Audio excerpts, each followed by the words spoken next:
आज हमने पालक पनीर की बहुत ही लाजवाब सब्जी बनाकर तैयार की है, जिसमें हमने दही, क्रीम, काजू किसी भी चीज़ का इस्तेमाल नहीं किया है। फिर भी फ्रेंड्स ये इतनी टेस्टी है, आप बनाकर देखिएगा, आपको बहुत पसंद आएगी। नमस्ते दोस्तों, स्वागत है आपका श्याम रसोई में।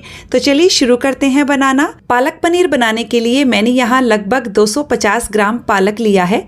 पालक को साफ करने के बाद का वज़न आपको बता रही हूँ। पालक को हमने 2 से 3 बार अच्छे से पानी से धो लिया है। अब हमने एक पतीले में पानी गर्म होने के लिए रख दिया है। जब पानी गर्म हो जाएगा तो सारा पालक इसमें डाल दीजिए और अंदर की साइड प्रेस कर दीजिए। अब हम इसमें आधा छोटा चम्मच चीनी डालेंगे। चीनी डालने से जो पालक का कलर है वो एकदम हरा बना रहता है।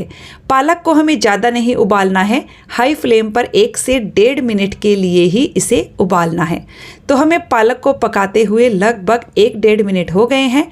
तो पालक को तुरंत गर्म पानी से निकालकर एकदम ठंडे पानी में डाल दीजिए। ठंडे पानी में डालने से पालक का कुकिंग प्रोसेसिंग वहीं पर रुक जाता है। और अब हम पालक को मिक्सर के जार में डालेंगे। मैंने एकदम से निचोड़ के नहीं डाला है, ये देखिए थोड़ा सा पानी भी पालक के साथ ले लिया है। अब हम इसे दरदरा सा पीस कर तैयार करेंगे। ये देखिए मैंने इसे एकदम बारीक नहीं पीसा है, इसे हल्का सा दरदरा रखा है। अब हम कढ़ाई में सरसों का तेल डालेंगे।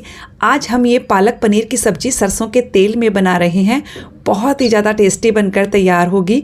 सरसों के तेल को धुआं उठने तक पहले गरम कर लीजिएगा। उसके बाद गैस की फ्लेम को एकदम लो पर कर दीजिए और इसमें डालेंगे हम 1 छोटा चम्मच जीरा। इसे अच्छे से चटक जाने दीजिए। इसमें कोई खड़े मसाले डालने की ज़रूरत नहीं है। अब हमने यहाँ पर 1 चम्मच बारीक कटा हुआ लहसुन लिया है। पहले हम जीरा और लहसुन को अच्छे से लो फ्लेम पर भून लेंगे। और ये लीजिए हल्का सा लहसुन भून गया है। अब हम इसमें प्याज डालेंगे। प्याज के साथ भी लहसुन भून जाता है, इसके लिए मैंने बहुत ज़्यादा नहीं भुना है। प्याज को भी हम लगभग 2 मिनट के लिए अच्छे से सॉफ्ट कर लेंगे। पालक को भूनते हुए 2 मिनट हो गए हैं। अब हमने यहाँ पर 1 इंच अदरक के टुकड़े को कद्दूकस करके लिया है। इसे भी प्याज के साथ अच्छे से भून लेंगे। तो ये लीजिए सारी चीज़ें हमने बढ़िया से भून ली है। अब हमने गैस की फ्लेम को एकदम लो पर कर दिया है और इसमें डालेंगे हम 1 चम्मच बेसन। बेसन डालने से एक तो सब्जी एकदम क्रीमी बनेगी और दूसरा सब्जी में से पानी अलग नहीं होगा। बेसन को हमें लो फ्लेम पर लगभग 2 से 3 मिनट के लिए भून लेना है। तो इससे हमारा बेसन का जो कच्चापन है वो पूरी तरह से निकल जाएगा। और ये लीजिए बेसन अच्छे से हमने भून लिया है। अब हम इसमें सारे मसाले डाल देंगे। मसालों में हमने यहाँ आधा छोटा चम्मच के करीब हल्दी पाउडर, आधा चम्मच लाल मिर्च का पाउडर और आधा चम्मच धनिया पाउडर लिया है। मसालों को अच्छे से मिक्स कर दीजिए। मसाले हमारे जले नहीं, इसके लिए मैं यहाँ पर 3 से 4 चम्मच पानी डाल रही हूँ। अब हम मसालों को तब तक भूनेंगे जब तक कि इनके किनारों से तेल अलग नहीं होने लगता है। तो देखिए मुझे मिर्ची थोड़ी सी कम लग रही है, तो मैं यहाँ पर आधा चम्मच मिर्ची और डाल रही हूँ। वैसे आप मसाले अपनी पसंद के हिसाब से कम ज़्यादा रख सकते हो। और ये लीजिए मसाले अच्छे से भून गए हैं। अब हमने यहाँ पर 2 टमाटर को एकदम बारीक काट कर लिया है। इसी के साथ 1 बारीक कटी हुई हरी मिर्च डाल देंगे और स्वाद के अनुसार नमक डाल दीजिए। और अब हमें टमाटर को तब तक पकाना है जब तक कि ये पूरी तरह से सॉफ्ट नहीं हो जाते हैं। टमाटर को हमने अभी 1 मिनट के लिए ही भुना है। अब हम इसमें थोड़ा सा पानी डालेंगे, 3-4 चम्मच के करीब, और इसे अच्छे से मिक्स करेंगे। अब हम इसे मीडियम लो फ्लेम पर ढक कर पकाएंगे ताकि टमाटर एकदम बढ़िया से सॉफ्ट हो जाएं। तो चलिए तब तक हम बाकी तैयारी कर लेते हैं। हमने यहाँ पर 270 ग्राम पनीर लिया है। 250 ग्राम तक आप पनीर इस सब्जी के लिए ले सकते हो। अब हम एक पैन में 1 चम्मच घी डालेंगे। घी को अच्छे से पैन में फैला लीजिए। गैस की फ्लेम को मीडियम हाई के बीच में रखिए और सारा पनीर पैन में रख दीजिए। इस पर हम थोड़ा सा नमक डालेंगे ताकि जो पनीर है वो भी बहुत टेस्टी लगेगा। और अब हम मीडियम हाई फ्लेम पर पनीर को तब तक फ्राई करेंगे जब तक कि इन पर हल्की सी क्रिस्पी कोटिंग नहीं आ जाती।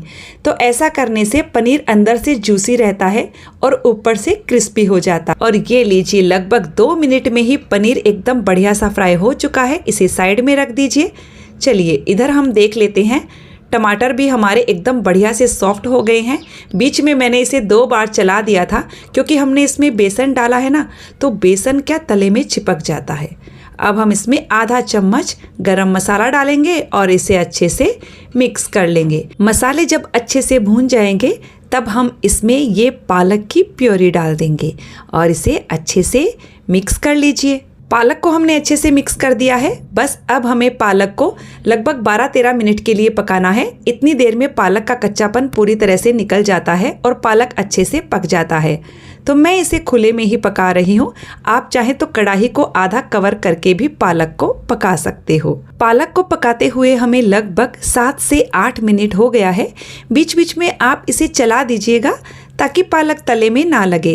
तो 7-8 मिनट हो जाने के बाद हम इसमें ये फ्राई किया हुआ सारा पनीर डाल देंगे और इसे अच्छे से मिक्स कर लेंगे।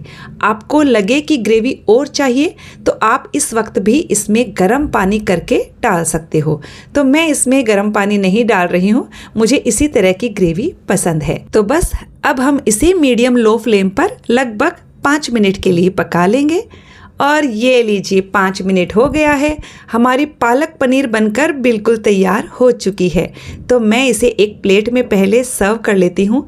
ये देखिए फ्रेंड्स, ये सब्जी बहुत ज़्यादा टेस्टी बनकर तैयार हुई है। इस पर हम एक बहुत ही टेस्टी सा तड़का लगाएंगे। इसके लिए मैंने तड़का पैन में 1 चम्मच देसी घी गर्म होने के लिए रख दिया है। घी जैसे ही हल्का सा गर्म होगा हम इसमें 1 चम्मच बारीक कटा हुआ लहसुन डाल देंगे और लहसुन को लो फ्लेम पर भून लेंगे।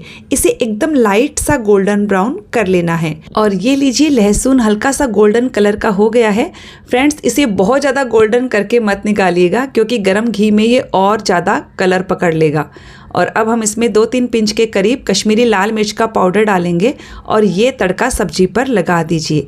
तो ये हमारी एकदम ढाबा जैसी लहसुनी पालक पनीर बनकर तैयार हो चुकी है। तो फ्रेंड्स, आप इसे बनाकर देखिएगा, बहुत टेस्टी सब्जी बनी है। तो फ्रेंड्स, रेसिपी कैसी लगी कमेंट करके ज़रूर बताइएगा। तब तक मिलते हैं अगले वीडियो में एक और नई रेसिपी के साथ।